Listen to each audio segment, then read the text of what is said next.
AP PG CET notification పడింది.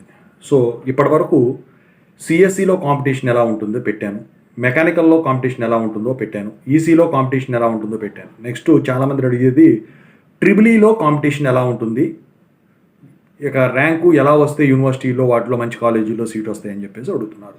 వీటి గురించి అయితే చెప్పదలిచాను అనమాట. ముందుగా అయితే ఇంతవరకు ఈ ఛానల్ సబ్స్క్రైబ్ చేసుకున్న వాళ్ళు ఎవరైనా ఉన్నట్టయితే ఖచ్చితంగా అయితే ఛానల్ సబ్స్క్రైబ్ చేసుకోండి, వీడియోని లైక్ చేయండి, షేర్ చేయండి. మీకు ఏమైనా డౌట్స్ ఉంటే కాల్ మీ 4 యాప్ ఐడీస్ వచ్చేసరికి తెలుగు ఇంజనీరింగ్ ఎడ్యుకేషన్ టెలిగ్రామ్ ఛానల్లో షేర్ చేశాను, ఆ గ్రూప్లో జాయిన్ అయ్యి ఖచ్చితంగా అయితే కాల్ చేయండి. సో ఇక అందుట్లో సిలబస్లు అన్నీ కూడా షేర్ చేస్తున్నానండి, పీడిఎఫ్స్ అవన్నీ కూడా చూసుకోండి. సో దీంతోపాటు సాఫ్ట్వేర్ కోసం వర్క్ సపోర్ట్ ఛానల్. ఇక టాపిక్లో వెళితే ట్రిపుల్ ఏపీపీ సెట్లో కాంపిటీషన్ ఎలా ఉండబోతుంది 2025లో.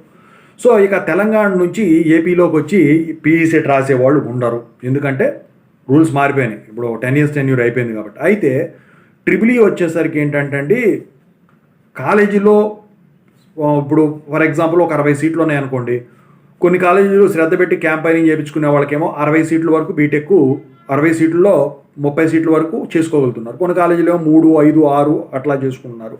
ఇంకా కొన్ని కాలేజీలో 40 సీట్లు, 60కి 60 ఎక్కడా కూడా పెద్ద పెద్ద కాలేజీల్లో కూడా అవ్వట్లేదండి, అవ్వలేదు కూడా. ఇదంతా ఎందుకు చెప్తాను. అయితే ఇక కొన్ని కాలేజీల్లో అసలు ఈ గ్రూప్ తీసేయడం అయితే ఈ మెకానికల్ వీటితో పాటు తీసేయడం జరిగింది. అంటే కాలేజీలు క్లోజ్ చేసిన వాటితో పాటు తీసేయడం జరిగింది. అయితే ఇప్పుడు ట్రిపుల్ పాస్డ్ అవుట్స్ వచ్చేప్పటికి చాలా తక్కువ ఉంటారు. అయితే మరి ఎంటెక్ సీట్లు ఎక్కువ ఉంటాయి కదా.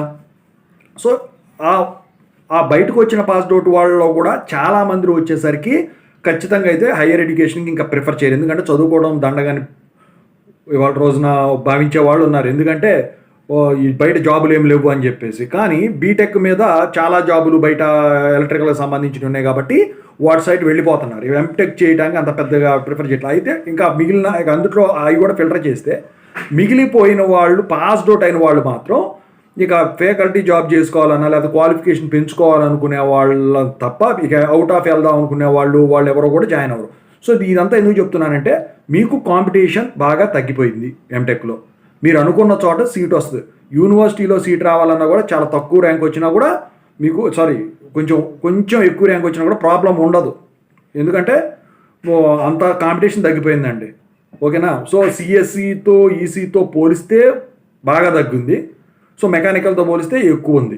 సో మీరైతే నిర్భయంగా ప్రశాంతంగా కొంచెం కనుక అటెంప్ట్ చేయగలిగితే, సో 120 మార్కులు కనుకోండి ఫర్ ఎగ్జాంపుల్ ఏబీపీఈ సెట్, అందులో 80 మార్కులకే మంచి సీట్లో మంచి కాలేజీలో సీట్ వచ్చేదానికి ఉంది. క్వాలిఫై అయితే చాలు, మీకు ఏదో ఒక కాలేజీలో మంచి కాలేజీలో కూడా సీట్ వచ్చేదానికి ఉంది. ఓకేనా. సో ఇదండి, ఖచ్చితంగా అయితే అందరూ పీఈ సెట్ రాయండి, జాయిన్ అవుదాం అనుకున్నవాడు. ఓకేనా.